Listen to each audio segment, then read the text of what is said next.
Hello दोस्तों, नमस्कार। RJ Hindi कहानी में आपका बहुत बहुत स्वागत है। दोस्तों, कहानी का पूरा आनंद लेने के लिए वीडियो को लास्ट तक देखें। अगर कहानी पसंद आए तो कृपया चैनल को जरूर सब्सक्राइब करें, वीडियो को लाइक करें। तो दोस्तों चलिए शुरू करते हैं। खून का रंग लाल क्यों होता है? खतरे का रंग भी गहरा लाल होता है। और इसका मतलब क्या लाल रंग हमारे मन में डर पैदा करने के लिए बनाया गया है? लाल रंग तो बहुत प्यारा होता है ना। इतने छोटे से बच्चे के मुंह से ऐसी बातें सुनकर जिया घबरा गई। फिर डांटने के अंदाज में बोली, कल्पित बेटा ऐसी बात नहीं करते, ये सब किसने बताया? लेकिन कल्पित ने जिया की बात को जैसे अनसुना कर दिया और खिड़की से बाहर झांकने लगा। शाम का समय बस धूल छोड़ते हुए कच्चे पक्के रास्ते में आगे बढ़ रही थी और जिया अपने अतीत में पीछे जा रही थी। कितनी खुश थी मेघा दीदी जब कल्पित का जन्म हुआ था। जीजा जी ने बच्चे को हाथ में लेकर कहा था, ये किसी कल्पना जैसा लग रहा है, इसका नाम कल्पित कैसा रहेगा? मैं और दीदी साथ में मुस्कुरा रहे थे। दीदी ने कहा, ऐसा नाम रख रहे हो कहीं हमारा बेटा जीवन भर कल्पना करता ही ना रह जाए। 6 साल बीत गए। दीदी और जीजा जी अपने छोटे से परिवार में बहुत खुश थे। उन्होंने कल्पित के लिए वो सब किया जो एक अच्छे माँ बाप को करना चाहिए था, पर होता वही है जो होना होता है। एक अकल्पनीय असाधारण घटना जिसके बारे में आपने कभी सोचा नहीं होता, जिसके लिए आप तैयार नहीं होते। एक बार दीदी और जीजा जी दुर्घटनाग्रस्त हो गए। जीजा जी तो उसी दिन चले गए।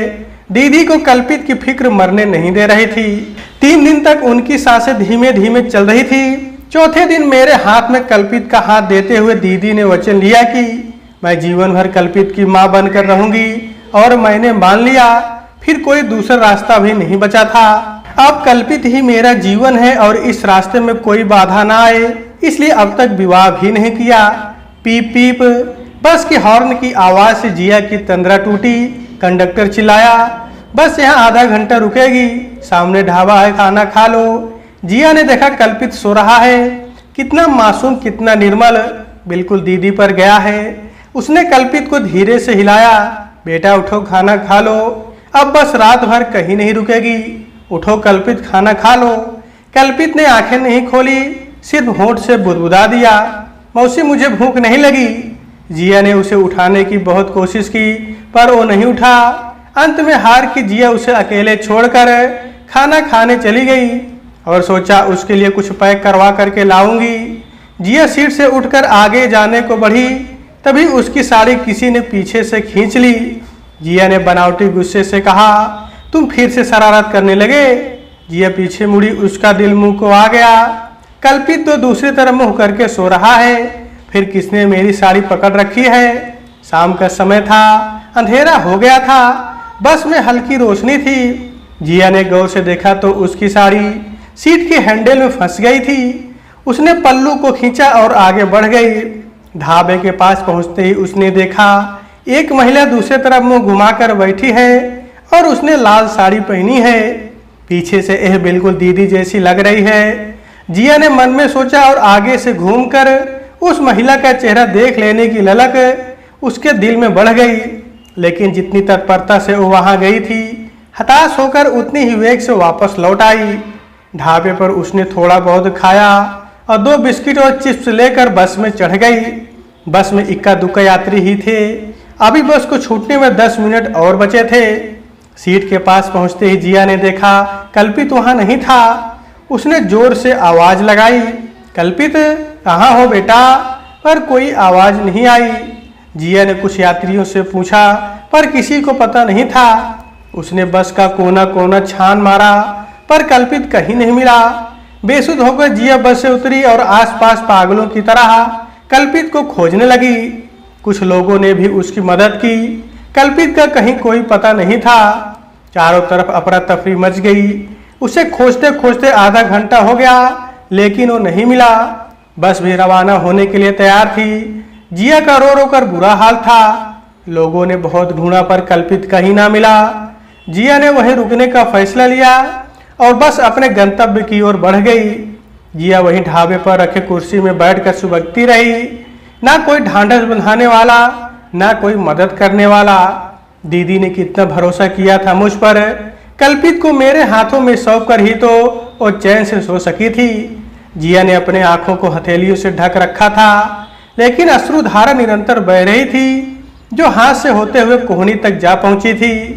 तभी कोई उसके कुर्सी से टकराया और जिया ने पीछे मुड़कर देखा। ओए बेटी, तू फिक्र ना कर, ये सरदार तेरे बेटी को खोज के दम लेगा। ढाबे का मालिक जिया को तसल्ली दे रहा था। मैंने पुलिस को भी फोन कर दिया है, कोई न कोई बंदा आएगा जरूर, लेकिन पुलिस स्टेशन भी बहुत दूर है, 40-50 मिनट तो लग ही जाएंगे। पानी का गिलास आगे करते हुए सरदार जी ने जिया को पानी पीने का इशारा किया। मुसीबत के घड़ी में किसी के मीठे बोल दर्द पर मरहम का काम करते हैं। जिया फूट पड़ी। भैया, कैसे भी मेरे बेटे को ढूंढ लो, तुम जो मांगोगे मैं देने के लिए तैयार हूँ। वाहेगुरु जी की कृपा होगी तो अगले 1 घंटे में तेरा बेटा तेरे साथ होगा पुत्र। सरदार जी ने दोनों हाथ सजदे में उठाया, आंखें बंद कर कुछ देर यूं ही खड़ा रहा, फिर बिजली की तेजी से जिया का हाथ पकड़ा और सहारा देकर उठाया। छोटू, तू ढाबा संभाल, मैं आया। कमीज के बटन ठीक करते हुए सरदार जी आगे बढ़े और जिया बूथ की तरह उनके पीछे हो ली। सरदार जी ने चार्जिंग लाइट लिया, जो शायद सालों से इस्तेमाल नहीं की गई थी और आज के दिन का ही इंतजार कर रही थी। सरदार जी ने लाइट को पीछे से थपथपाया और वो जल उठी। सरदार जी रोशनी में आगे बढ़ते जाते, जिया उनका अनुसरण करती। उसे रास्ते से कोई मतलब ना था, वो तो बस चल रही थी। उबड़ खाबड़ रास्ते, घास वाले रास्ते, गिट्टी और फिसलन भरे रास्ते, गिरते पड़ते जिया आगे बढ़ती जाती। कभी सरदार जी तो कभी जिया आवाज लगाती, कल्पित, बेटा कल्पित कहाँ हो? अभी वो आधा मील चलकर आ चुके थे, पर कल्पित का कोई नामो निशान नहीं था। थक हार कर वो वहीं एक पत्थर पर बैठ गए। अब आगे तो जंगल है, लड़का इतनी दूर तो अकेले आ नहीं सकता। सरदार जी ने टॉर्च की रोशनी को दूर फेंकते हुए कहा, चलो चलकर दूसरी तरफ ढाबे के पीछे तालाब वाले रास्ते में देखते हैं। जिया के भीतर अब बात करने की शक्ति नहीं रह गई थी। और उठकर सरदार जी के पीछे चल पड़ी। दोनों उसी रास्ते से वापस आने लगे। तभी जोर से बरसात शुरू हो गई और इतनी जोर से कि पल भर में ही हर तरफ पानी ही पानी हो गया। दोनों एक टूटे घर के आड़ में खड़े हो गए। बिजली भी कड़कने लगी। सरदार जी चिल्लाए, इस तरफ एक छोटा होटल है, चलो वहां बरसात रुकने तक खड़े होने की जगह मिल जाएगी। दोनों भागते हुए उस छोटे से होटल के पास पहुंचे। वहां इक्का दुक्का ट्रक खड़े थे और चारपाई पर पड़े पड़े ड्राइवर सुस्ता रहे थे, पर इस असामयिक वर्षा ने उनको होटल के छत के नीचे सहारा लेने पर मजबूर कर दिया था।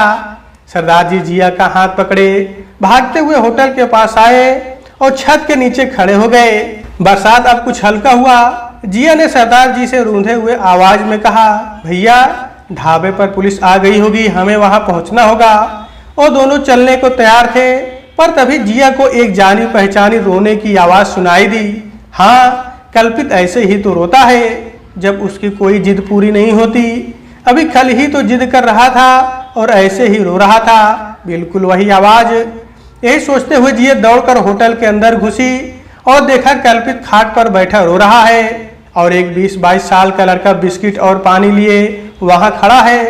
कल्पित ने जिया को देखा और लपक कर जिया से जा लिपटा।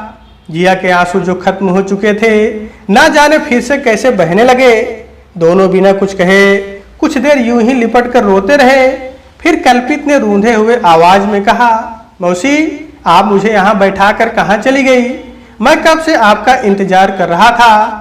नहीं बेटा, तुम बस में तो सो रहे थे, मैं खाना खाने नीचे उतरी, जब लौट कर आई तो तुम वहाँ नहीं थे। तुम यहाँ कैसे आए?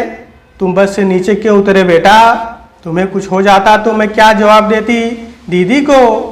जिया ने कल्पित को ऐसे पकड़ रखा था जैसे अब वो कभी उसे अपने से अलग नहीं करेगी। बहन, बच्चा डरा हुआ होगा, चलो यहाँ से बाकी बातें बाद में पूछ लेना। सरदार जी ने टॉर्च को अपनी हथेली से ठोकते हुए कहा और टॉर्च भी जलने लगी। तीनों धीरे धीरे आगे बढ़ने लगे। मौसी आपने तो लाल साड़ी पहनी थी, फिर कब बदल ली? कल्पित ने पानी से भरे हुए छोटे गड्ढे को पार करते हुए कहा, आप मुझे यहाँ बैठा के कहाँ चली गई थी? अभी आती हूँ कह के पूरे 2 घंटे बाद आई हैं आप। सरदार जी जो आगे आगे चल रहे थे, अपनी गर्दन थोड़ी सी पीछे घुमाई और कल्पित की ओर देखकर कहा, बेटा तुम्हारे लिए खाना लेने गई थी, अब फिक्र मत करो, वाहे गुरु ने सब ठीक कर देना है। कल्पित को उनकी भारी आवाज में कही गई बातें कुछ समझ में नहीं आई। जिया सोच रही थी आखिर कल्पित यहाँ तक पहुँचा कैसे। वह ऐसा क्यों कह रहा है कि मैं उसे यहाँ लेकर आई। शायद वह नींद में चलकर यहाँ तक आ पहुँचा। ढाबे के बाहर एक हवलदार खड़ा मिला। उसने कड़क कर पूछा, क्यों सरदार जी की गल है। हवलदार साहब, ये बच्चा गुम हो गया था, इसलिए आपको तकलीफ दी। वाहे गुरु जी की कृपा से अब हमारे साथ है। सरदार जी ने अपनी पगड़ी ठीक करते हुए कहा, कोई बात नहीं सरदार जी, अपना तो काम ही जनता की सेवा करना है। पर ये लड़का खोया कैसे, आप लोग कहाँ जा रहे थे। हवलदार ने जिया से पूछा। जिया ने बिस्किट का पैकेट कल्पित को देते हुए हवलदार से कहा, हम किशनगंज जा रहे थे, वहाँ कल्पित के दादाजी रहते हैं। कल्पित मेरे दीदी का बेटा है। हवलदार का चेहरा पीला पड़ गया। पास में रखा पानी का गिलास एक सांस में गटक गया और कहा, हड़बड़ी में मैं आपको बताना भूल गया, जो बस किशनगंज के लिए जा रही थी, यहाँ से 5 किलोमीटर के बाद ही बस का ब्रेक फेल होने के कारण बस खाई में गिर गई। कोई भी नहीं बचा।